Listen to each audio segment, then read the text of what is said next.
네, 오늘은 잠언 17장의 말씀을 가지고 하나님이 보시기에 좋은 사람이라고 하는 제목으로 함께 말씀을 나눠보고자 합니다. 잠언 17장을 읽으면서 떠올랐던 생각이 그것입니다. 하나님이 기뻐하시는 사람, 하나님이 즐거워하시는 사람, 하나님이 보시기에 좋아하는 사람이 누구일까? 나는 하나님이 좋아하시는 사람이 될 수 있을까? 아니, 하나님이 좋아하시는 사람일까? 라고 하는 생각을 하게 됐습니다.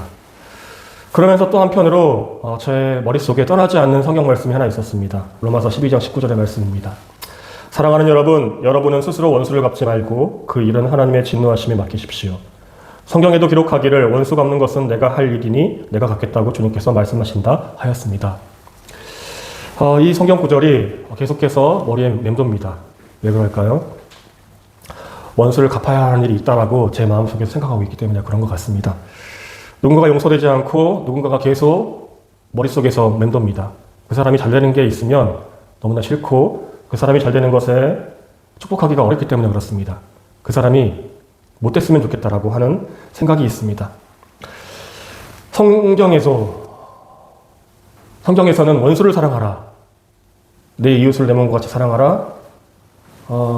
내 이웃의 죄를 70번씩 7번이라도 용서하라고 하지만 이상하게 사람의 마음속에서는 죄는 용서되지만 그 죄를 지은 사람이 용서 안 되는 마음이 있습니다.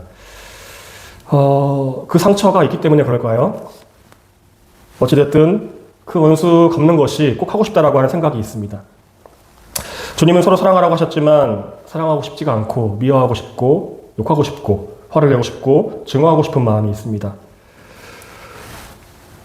다 용서되지만 특별히 한 사람만이 용서가 안 돼요. 또 한편으로는 이런 생각을 하고 있는 자신에 대해서 옳지 않다. 그런 생각을 빨리 버려야 한다. 그 생각이 내 자신을 망가뜨린다라고 하는 생각 또한 있습니다. 이런 생각이 들 때마다 내가 참 나쁜 사람인가? 이런 생각을 가지고서 기도하거나 예배드리거나 또 그 사람을 만나거나 또 성경을 읽을 때에 하나님께서 좋아하지 않는 모습이라고 하는 생각이 있습니다. 로마서 12장 19절에서는 스스로 원수를 갚지 말라고 이야기합니다. 그 일은 하나님의 진노하심에 맡기라고 합니다. 한편으로 위로가 되는 것은 마음의 생각은 내가 어떻게 통제할 수 없지만 내 행동은 내가 절제할 수 있다고 하는 것입니다. 마음속에서는 수많은 싸움을 합니다. 그 원수를 죽이고 때리고 욕하고 화내고 괴롭히고 그렇지만 실제로 내 몸이 거기에 반응하지 않고 거기에 저항하려고 하는 것, 내 의지가 그것에 그러한 삶이 옳지 않다라고 하는 내 의지가 있는 것이 내가 하나님의 그 진리가, 그 은혜가 내 안에 있는 것이 아닌가 하는 그런 생각도 합니다. 악에게 지지 말고 선으로 악을 이기십시오 라고 성경은 우리에게 권면합니다. 그의 머리 위에다가 숯불을 쌓는 셈이 될 것입니다. 악으로 우리가 갚는다고 해서 그 사람에게 어떤 직위가 되는 것이 아니라 오히려 우리가 나에게 악을 갚은 사람에게 선으로 악을 이기고 선으로 그것을 갚는 것이 그 사람 위에 뜨거운 숯불을 올려놓는 것과 같다라고 성경은 이야기합니다. 그러면서도 한편으로는 계속해서 갈등하는 모습이 있습니다. 여러분은 어떻게 생각하십니까? 마음속에서 하나님의 성령의 말씀과 또 내 자신이 가지고 있는 육신의 생각이 싸우고 있습니다. 수없이 갈등합니다.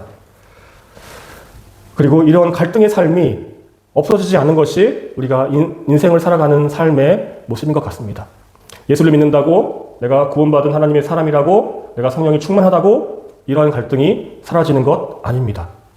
이런 생각은 늘 있고 우리는 늘 이 생각과 싸워야 합니다. 그리고 그 싸우고 있다라고 하는 증거가 우리가 하나님의 사람이라고 하는 그 생각을 하게 되었습니다. 1절 말씀입니다. 마른 빵 한 조각을 먹으며 화목하게 지내는 것이 진수성찬을 가득히 차린 집에서 다투며 사는 것보다 낫다.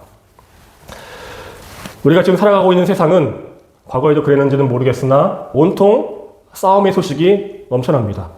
세계는 지금 전쟁 중입니다. 아시아도 전쟁 중, 유럽도 전쟁 중, 아프리카는 늘 내전 중, 중동도 하얗고 아메리카 대륙도 전쟁 중입니다. 또 우리나라 정치는 항상 다툼이 있습니다. 여야, 여와 양, 진보와 보수, 항상 다툼 중에 있습니다. 정부는 지금 부동산과 싸우고 있습니다. 부동산 가격 폭등이라고 하는 그 부분 때문에 정부가 부동산 정책을 내었는데 또 그것 때문에 시끌합니다. 그렇다고 교회는 조용하느냐? 교회도 시끄럽습니다. 재판과 소송이 넘쳐납니다. 마음에 안 들면 서로 이야기하기보다 서로 그것에 대해서 설명하고 소통하기보다 그냥 법으로 가서 소송하고 재판하는 것이 넘쳐납니다. 그러면서 드는 생각은 교회에서 복음의 말씀, 예수님의 말씀, 성경의 말씀이 넘쳐나야 되는데 오히려 세상의 이야기들이 넘쳐납니다. 어떻게 하면 소송에 이길 수 있다. 어떻게 하면 부자가 될 수 있다. 어떻게 하면 성공할 수 있다. 라고 하는 그런 것들이 오히려 복음인 양 이야기합니다. 진수성찬이 차려져 있지만 오히려 사람들이 굶는 사람은 줄어들고 풍요로운 것 같지만 오히려 이 안에는 오히려 갈등하는 것만이 넘쳐납니다. 차라리 빵 한 조각, 빵 한 조각밖에 없지만 그것만 가지고도 화목할 수 있고 서로 용서할 수 있고 서로 기뻐할 수 있는 그런 집이 좋지 않은가 생각을 합니다. 가난을 긍정하는 것도 아닙니다. 부를 부정하는 것도 아닙니다. 가난이고 부고 모든 것이 다 하나님 안에 있습니다. 주님은 사람을 가난하게도 하시고 부유하게도 하시고 낮추기도 하시고 높이기도 하십니다. 하나님이 높이는 사람이 있고 하나님이 낮추는 사람이 있습니다. 하나님이 쓰시는 사람이 있습니다. 하나님이 그 사람을 세우는 사람이 있습니다. 가난하다고 해서 부유하다고 해서 높아졌다고 해서 낮아졌다고 해서 거기 안에서 어떤 조건이 우리에게 행복을 가져다 주지는 않습니다. 그 안에서 우리가 어떠한 마음을 가지고 있느냐에 따라서 우리는 그 안에서 행복하고 즐거울 수 있습니다. 성경은 이야기합니다. 주님께서 나의 마음에 기쁨을 가득 채워 주셨습니다. 라고 이야기합니다. 주님께서 기쁨을 주시는 사람이 기쁨으로 살아갈 수 있습니다. 사람은 가만히 있으면 육신의 생각으로 본능대로 살아가게 되어져 있습니다. 그래서 우리는 가만히 있으면 안 됩니다. 우리는 생각을 해야 되고 생각을 붙잡아야 됩니다. 무슨 생각을 붙잡느냐에 따라서 우리의 행동이 달라집니다. 우리가 하나님께서 나에게 기쁨을 주신다 라고 하는 그 생각을 붙잡고 하나님 오늘도 나에게 기쁨을 주십시오. 오늘도 나에게 살아갈 힘을 주십시오. 하면 그 하나님께서 우리를 기쁘게 하시고 즐겁게 하시고 힘을 주시는 것을 발견하게 될 것입니다. 수단이 있고 목적이 있습니다. 사랑하는 것은 목적입니다. 행복을 추구하는 것은 목적입니다. 구원은 목적입니다. 그러나 공부하고 성공하고 건강하고 부자가 되는 것, 그것은 수단입니다. 우리가 열심히 공부하는 이유, 누군가와 행복하기 위해서입니다. 우리가 열심히 일을 하고 돈을 버는 이유, 누군가와 함께 행복하기 위해서입니다. 우리가 교회에서 예배를 드리는 이유, 하나님과 행복하기 위해서인 것입니다. 사랑과 행복, 구원의 목적을 놓치면 우리는 삶의 방향을 잃어버리게 됩니다. 진수성찬이 차려져 있다고, 예배당이 잘 가꾸어져 있다라고, 내가 사회적 지위가 있다라고 해서 거기 안에서 행복할 수 있는 것 아닙니다. 우리가 하나님의 사람이라고 하는 것을 기억하기 때문에, 내가 사람이기 때문에 사람다움을 살아가는 것처럼 우리 안에 행복하기를 원하는 마음이 있기 때문에, 사랑하는 사람이 있기 때문에, 우리가 은혜를 받았기 때문에 그 모든 것을 하는 것을 통해서 기쁨이 되는 것입니다. 우리의 삶 속에 빵 한 조각의 그 삶의 이유를 부여잡는, 빵 한 조각의 그 은혜가 늘 떠나지 않는 우리가 되기를 주님의 이름으로 축복합니다. 3절의 말씀 읽겠습니다. 도가니는 은을, 화덕은 금을 단련하지만 주님께서는 사람의 마음을 단련하신다. 도가니와 화덕은 정련하는 곳입니다. 은 광석을 넣습니다. 금 광석을 넣습니다. 여러 가지 화학적인 처리를 해서 그 도가니와 화덕을 통해서 99.999K, 4K, 5K의 순은과 순금을 만들어냅니다. 하나님도 하나님의 사람을 단련하시고 정련하십니다. 훈련시키시고 단련시키십니다. 왜? 하나님의 사람다움의 사람으로 쓰기 위해서. 그렇습니다. 우리의 마음속에는 본능적으로 욕망이 있습니다. 욕심이 있습니다. 분노가 있습니다. 시기와 질투가 있습니다. 그리고 상처가 있습니다. 공허함이 있습니다. 사랑하기를 주저하는 마음이 있어요. 집착이 있어요. 그리고 내 것만, 나의 유익만을 추구하고자 하는 그런 마음이 있습니다. 그러나 그런 모든 것들, 혼자 있고자 하는 것, 내 것만 추구하는 것, 남의 것을 빼앗는 것, 그 모든 것은 인간의 마음속에 있는 불순물입니다. 하나님은 그 불순물을 제거하기 위해서 사람의 마음을 단련하십니다. 왜 마음을 단련하느냐? 모든 것의 근본이 마음에 있기 때문에 그렇습니다.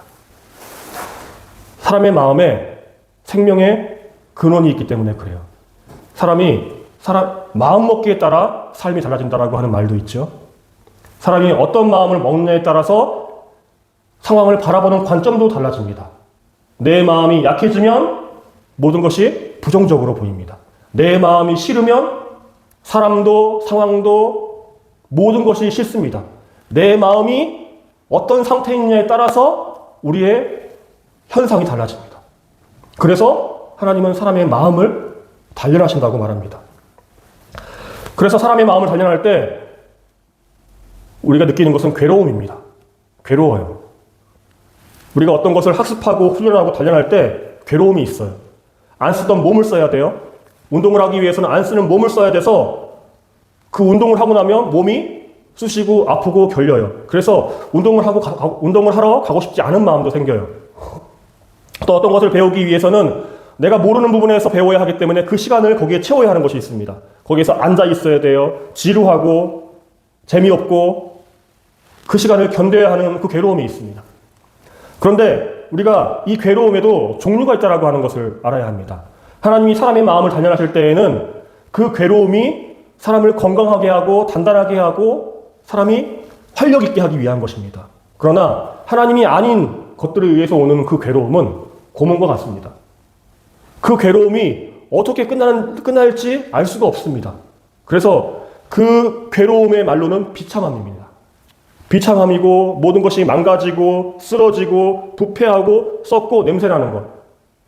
그러나 하나님이 우리를 단련하시면 향기가 나고 건강함이 나고요. 활력이 넘쳐나는 것이고요. 그 안에서 생명력이 있습니다. 그래서 우리가 어떤 괴로움을 느낄 때 뒤를 돌아보면 돼요. 내 뒤에 무엇이 남았느냐에 따라서 이것이 하나님이 이끄시는 것인가? 아니면 나의 욕심과 세상의 정신에 따라서 나아가고 있는 것인가요? 우리가 알 수 있어요. 사람은 마음으로 믿어서 의에 이르고 입으로 고백해서 구원에 이르게 된다고 이야기합니다. 제일 먼저 무엇이냐? 내 마음을 붙잡는 것입니다. 내 마음을 지키는 것입니다. 내 마음에 무엇을 지키는 것이냐? 먼저 나는 하나님이 나를 창조하셨지. 그리고 내 부모님은 나를 사랑하지. 내 남편은, 내 아내는 나를 사랑하지. 나의 부모님은 나를 사랑하시지. 나에게는 무한한 가능성이 있지. 하나님께서는 이 땅 가운데 나에게 사명을 주셨지. 내가 할 일이 있다라고 하는 그 생각을 마음에 붙잡는 것입니다. 사람에게 생명력은 그 마음에 있습니다. 마음에서 믿어져야 구원도 믿어집니다. 마음에서 확신이 생겨야지 그것이 현실로 드러납니다. 마음에서 믿어져야지 말을 하게 되고 행동을 하게 되고 나아가게 됩니다. 주님께서 사람의 마음을 단련하십니다. 더 건강한 사람 되게 하기 위해서. 세상 속에서 하나님의 사람으로서 그 역할을 감당할 수 있게 하기 위해서 하나님이 단련하신다는 것 기억하시기 바랍니다. 5절의 말씀입니다. 가난한 사람을 조롱하는 것은 그를 지으신 분을 모욕하는 것이다. 남의 재앙을 기뻐하는 사람은 형벌을 면하지 못한다. 누가복음 16장에 보면 부자와 거지 나사로에 대한 비유가 나옵니다. 이 비유의 내용을 간략하게 설명드리면 이렇습니다. 한 부자가 있었습니다. 이 부자는 부자이기 때문에 날마다 즐겁고 호화롭게 그렇게 살다가 죽었습니다. 거지 나사로는 이 부자의 집에서 무슨 이유에서인지 알지 못하지만 그걸 하다가 하루하루 그것도 잘 얻어먹지 못하다가 그러다가 죽었습니다. 그렇게 두 사람이 죽었는데 거지 나사로는 천사들에게 이끌려가서 아브라함의 품에 안겨 있었고 부자는 죽어서 지옥의 고통 속에 빠져 있었다라고 하는 것입니다. 세상에서 가난은 저주받았다라고 이야기합니다. 유대인들의 전통에서도 가난은 하나님께서 저주하셨다라고 하는 그런 고정관념이 있었습니다.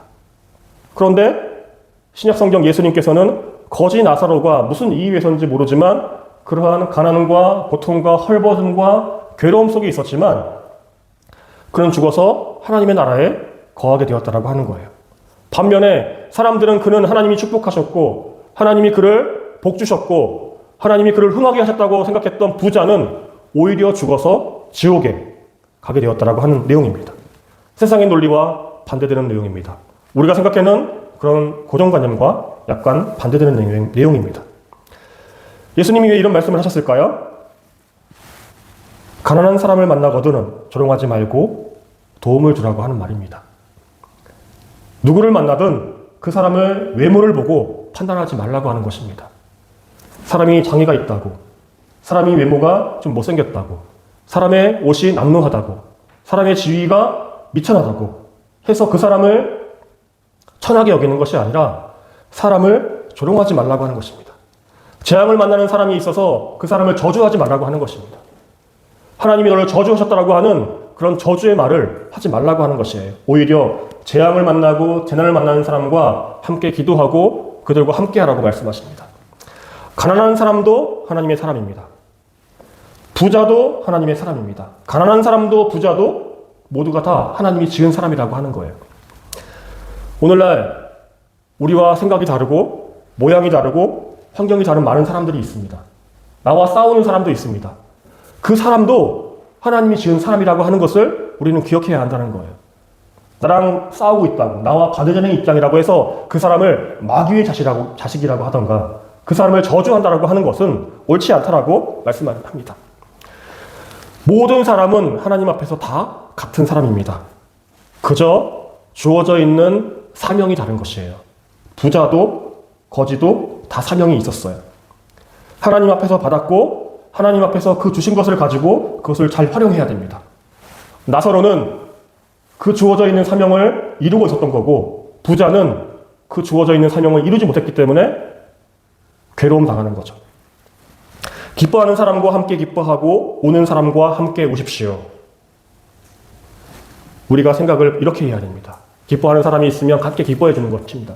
축하해 주는 것입니다. 슬퍼하는 사람이 있으면 같이 마음을 공감해서 그 사람의 슬픔을 공감해주고 함께 위로해주는 것입니다.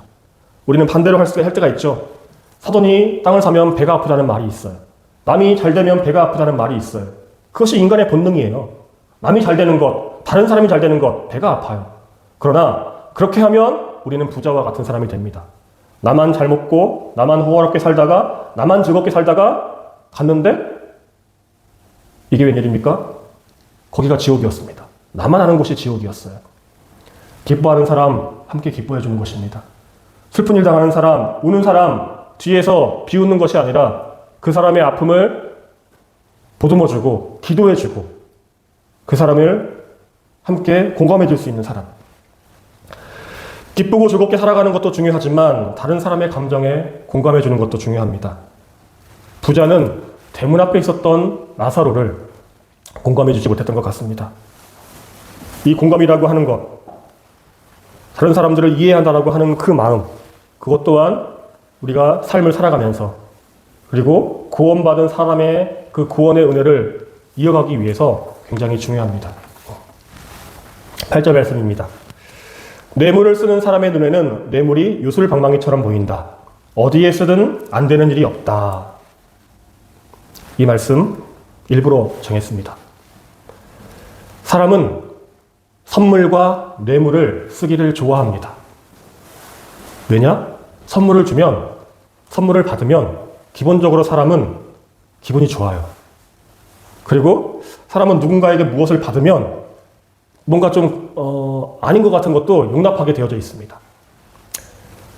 그래서 뇌물을 쓰는 사람, 이 선물을 잘 쓰는 사람, 뇌물을 선물처럼 쓰는 사람은 그 자신이 원하는 것을 얻기 위해서 잘 얻기 때문에 그것이 요술방망이처럼 느껴집니다.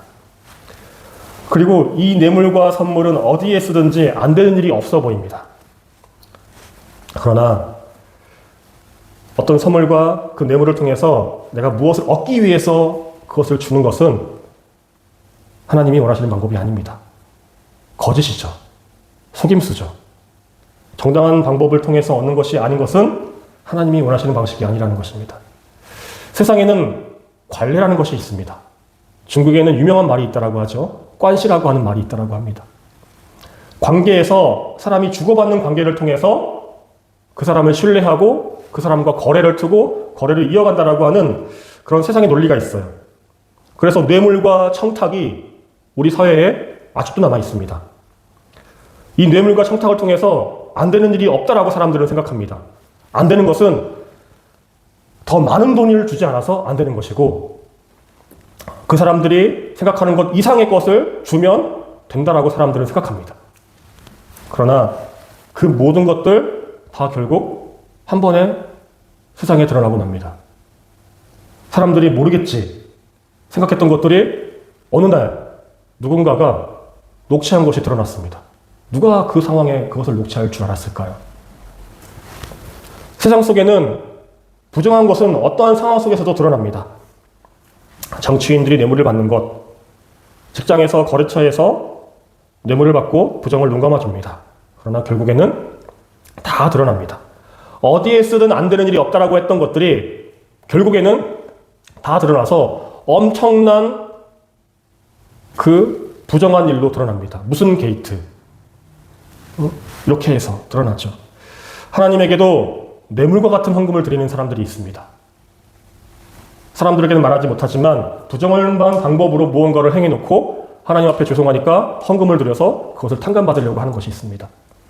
이렇게 거짓된 마음으로 어떤 사람들을 속이기 위해서 부정직한 방법으로 행하는 그 모든 것, 아무리 그것을 통해서 성공했고 그것을 통해서 많은 영광을 누린다 하더라도 하나님이 기뻐하시지 않는다라고 하는 것, 우리는 그것을 기억해야 합니다. 18절의 말씀입니다. 지각 없는 사람 서약 함부로 하고 남의 빚 보증 잘 산다. 제 아버지가 하신 말씀이 있어요. 절대로 보증을 서지 말아라. 왜 그런 말을 하셨을까요? 본인이 정말 친한 친구의 보증을 섰는데 그 보증 때문에 엄청난 고초를 겪은 경험이 있기 때문에 그렇습니다. 보증이라고 하는 것은 친구가 어떤 과거에는 연대보증이라는 것이 있었습니다. 은행에 돈을 2천만 원을 빌리기 위해서 내가 그 대출을 위해서 담보가 필요한데 2천만 원 담보가 없기 때문에 내 가족이 아니어도 누군가가 그 2천만 원의 어치에 대한 보증을 서주면 은행에서 2천만 원을 그 사람에게 대출을 해줬습니다. 그런데 이 사람이 이 돈을 갚지 못하면 누가 대신 갚아주는 것이냐 하면 이 보증을 서준 사람이 대신 갚아주는 것이죠. 그런데 과거에 이런 것들을 사람들이 악용해서 정말 친한 친구였는데 그 연대보증을 쓰고 본인이 그 돈을 받아서 잠적해버립니다. 그러면 은행은 어떻게 하느냐? 이 연대보증을 선 사람에게 가서 돈을 갚아라. 그래서 그 사람에게 그 책임을 묻는 그런 내용입니다. 성경은 주 너의 하나님을 사랑하고 내 이웃을 내 몸과 같이 사랑하여라 말합니다. 하지만 감당하지 못할 어떤 허세나 어떤 충동적인 서약이나 사람들의 그런 시선 때문에 그 사람들에게 서약을 함부로 하거나 보증을 서는 것은 하지 말라고 말씀하십니다. 다른 사람들을 보이기 위해서 헌금하는 사람들도 있습니다. 내가 장로이기 때문에, 내가 목사이기 때문에, 내가 권사이기 때문에, 내가 교회를 몇 년 다녔는데, 내가 누구의 아들인데 라고 해서 사람들에게 보이기 위해서 헌금을 하는 사람들도 있어요. 왜 헌금을 하냐면 헌금을 하면 다 이름을 써서 헌금함에 넣고 재정부에서 그 이름 보고 다 개수해서 장부에 기록하기 때문에 누가 헌금을 얼마 했는지 다 알게 돼요. 체면 때문에 친구나 가족을 위해서 보증을 함부로 섭니다. 이 모든 행동이 다 지각이 없는 행동, 지혜가 없는 행동. 하나님이 지혜롭지 못하다고 말씀하십니다. 사람은 근본적으로 다른 사람의 인생을 책임져 줄 수 없습니다. 다른 사람에게 보증을 서줄 수가 없어요. 사람은 그러한 능력이 없습니다. 부모라 할지라도 자녀의 모든 인생을 책임져 줄 수 없습니다. 그래서 사람은 누구나 하나님을 만나야 됩니다. 하나님만이 인생을 책임져 주실 수 있습니다. 도움을 줄 수 있을지언정 그 사람의 인생의 모든 것들을 책임져 줄 수는 없습니다. 또 하나, 우리가 금전적인 보증을 잘못 서면 우리의 인생을 겨장 잡힙니다. 친구나 부모, 자녀라고 해서 금전적인 보증을 쓰면 그 보증으로 인해서 그 보증이 끝날 때까지 그 돈을 다 갚기 전까지 그 돈의 노예가 됩니다. 우리가 누군가에게 돈을 빌릴 때 기억해야 됩니다. 그 돈을 빌리는 순간 우리는 그 빌린 것에 대한 돈의 노예가 됩니다. 은행에서 대출을 받아서 집을 사면 사람들은 이야기해요. 은행의 노예가 되었다라고 이야기합니다. 그 돈을 갚기 전까지 우리는 자유하지 못합니다. 그래서 우리는 감당할 수 있는 범위까지만 도우면 됩니다. 우리가 도울 수 있을 때까지, 우리가 마음이 허락하는 것까지, 우리가 감당하는 것까지 도우면 됩니다. 감당하지 못할 서약, 감당하지 못할 보증, 그것은 지각이 없는 행동이고 내 인생을 망가뜨릴 수도 있고 내 가정을 망가뜨릴 수도 있습니다. 오늘 성경 말합니다. 지각 없는 사람은 서약을 함부로 하고 남의 빚 보증을 잘 산다. 지각이 없기 때문에 그렇습니다. 지각이 있는 사람은 도와줄 수 있습니다. 내가 도와줄 수 있는 만큼, 내가 감당할 수 있는 만큼. 빌려주는 것 아닙니다. 주는 것입니다. 사람에게 돈을 빌려주면 사람도 있고 돈도 잃습니다. 오히려 우리는 사람에게 돈을 주는 것입니다. 하나님에게 주신 은혜를 다른 사람에게 내가 전해주는 것처럼 누군가에게 도움이 필요하면 우리는 그것을 전해주면 됩니다. 이것을 기억하시기 바랍니다. 마지막 27절, 28절입니다. 아는 것이 많은 사람은 말을 삼가고 슬기로운 사람은 정신이 냉철하다. 어리석은 사람도 조용하면 지혜로워 보이고 입술을 다물고 있으면 슬기로워 보인다. 빈 수레가 요란하다는 말이 있습니다. 왜? 아무것도 없기 때문에 작은 장애물을 만나도 그 수레는 덜컹덜컹 거립니다. 아는 것이 많지 않은 사람이 요란합니다. 말이 많습니다. 꾸미기를 잘합니다. 자신이 무언가가 있는 것처럼 이것저것 말을 정말 많이 합니다. 또 하나, 사기꾼의 언변은 정말 화려합니다. 그의 외모나 그가 가지고 있는 모든 것 화려합니다. 그러나 아는 것이 없는 사람과 이 사기꾼에게 속아서 그의 말에 혹해서 그와 함께하는 순간 우리는 아무것도 남지 않을 수 있습니다. 오히려 이런 사람과 있으면 내가 가지고 있었던 것까지 빼앗기는 경우가 있습니다. 그래서 아는 것이 많은 사람은 말을 삼가고 슬기로운 사람은 정신이 냉철하다라고 이야기합니다. 쉽게 말하면 안 돼요. 그리고 정신을 바짝 차려야 합니다. 바짝 차려야 합니다. 또 하나, 한 사람의 말만 들으면 안 됩니다. 어리석은 사람, 슬기롭지 못한 사람은 한 사람의 말을 찰떡같이 믿습니다. 그러다가 그 사람으로 인해서 시간을 허비하죠. 인생을 허비하죠.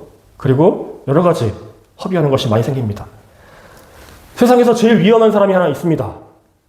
책을 한 권만 읽은 사람입니다. 그래서 그 책의 내용이 세상의 전부인 것처럼 생각하는 사람이 있습니다. 우물 안에 개구리라고 하는 말이 있습니다. 그 우물 안이 온 세상의 전부라고 생각하는 사람이 있어요. 그것으로 다른 것들을 다 생각하고 판단합니다. 그래서 위험합니다. 한 사람의 말만 듣는 것, 한 책만 읽은 것들, 한 우물만 파는 것. 그 속에서 우리는 내가 슬기롭지 못할 수 있다고 하는 거 기억해야 됩니다. 그래서 우리가 교회 생활을 할 때에도 삼위의 하나님을 알아야 돼요. 성부, 성자, 성령. 성부 하나님이 있어요. 성자 하나님이 있어요. 성령 하나님이 있어요. 우리가 한 하나님만 알면 위험할 수 있습니다. 믿음도 알아야 돼요. 은혜도 알아야 돼요. 성경도 알아야 돼요. 믿음만 알고 있어서 성경과 상관없는 사람을 믿어. 그래서 사건 사고가 많았습니다. 모든 것이 은혜라고 생각하는 사람이 있어요. 사기당하는 것도 은혜, 다친 것도 은혜, 다 은혜로 생각하는 사람이 있어요. 그러나 성경은 이야기합니다. 잘 분별하고 잘 그것을 정신 차리고 확인하라고 이야기합니다. 우리가 사람을 만나다 보면 내 말이 진짜라고 하는 사람이 있어요. 이런 사람 위험합니다. 극우가 있어요. 극좌가 있어요. 위험해요. 이단과 사이비가 있어요. 특히 개신교에 이단과 사이비가 많습니다. 이 사람들의 공통적인 특징이 하나 있어요. 우리가 말하는 것 외에는 다 사기고 거짓말이라고 하는 것입니다. 내 것 외에는 다 저것들은 거짓이라고 이야기합니다. 그래서 우리한테 와야 된다라고 이야기하는 사람들이 있어요. 그 사람들이 제일 위험합니다. 그래서 슬기로운 사람은 냉철하게 분별해야 합니다. 여러분은 이 시대의 풍조를 본받지 말고 마음을 새롭게 함으로 변화를 받아서 하나님의 선하시고 기뻐하시고 완전하신 뜻이 무엇인지를 분별하도록 하십시오. 이렇게 말합니다. 하나님의 선하시고 기뻐하시고 완전하신 뜻이 무엇인지 분별합니다. 분별하라고 하는 말은 생각하라는 말이에요. 생각을 해야 됩니다. 어른들이 이야기한다고, 선생님이 이야기한다고 그대로 받아들이는 것이 아니라 이게 옳고 그른지 생각해야 합니다. 대통령이 한다고 해서 그 명령이 옳고 그른지 생각해야 합니다. 덮어놓고 따른다는 것 옳지 않을 수 있습니다. 국가와 국민을 위해서 헌신해야 하는데 대통령 한 명을 위해서 헌신하는 것 옳지 않을 수 있습니다. 우리는 정신을 똑바로 차리고 생각하는 사람이 되어야 합니다. 또 하나, 우리가 설령 지혜가 없다 하더라도 말을 천천히 하면 지혜로울 수 있습니다. 이게 정말 어려운 일입니다. 말을 참아야 하는데 우리는 말 참기가 참 어렵습니다. 야고보서에 듣기는 속히 하고 말하기는 더디하라고 이야기합니다. 예수님께서는 들을 귀 있는 자가 복이 있다라고 이야기해요. 잘 듣는 것, 그리고 성경에서 예수님이 하시는 말씀을 듣는 것, 예수님이 하시는 말씀을 듣고서 은혜를 받아들이는 그 귀가 있는 것, 복이 있는 사람입니다. 말하는 것보다 듣는 것이 더 중요하다고 이야기합니다. 우리는 하나님이 기뻐하시는 사람이 어떤 사람일까? 내가 하나님이 기뻐하시는 사람일까라고 하는 그 질문을 던졌을 때 우리는 하나님 앞에서 먼저 잘 듣는 사람이 되어야 합니다. 우리가 혈기가 있고 힘이 있을 때 하나님 앞에 저 이런 사람이 되고 싶습니다. 하나님 저를 따라오십시오. 이렇게 하나님 앞에 말할 때가 많이 있습니다. 그러나 중요한 것, 하나님의 말씀을 듣는 것 중요합니다. 부모님의 목소리를 잘 듣는 것, 잘 귀담아 듣는 것, 그 마음을 알아주는 것 중요합니다. 내 이웃과 내 친구들의 소리를 잘 들어주는 것, 그것이 지혜로운 사람입니다.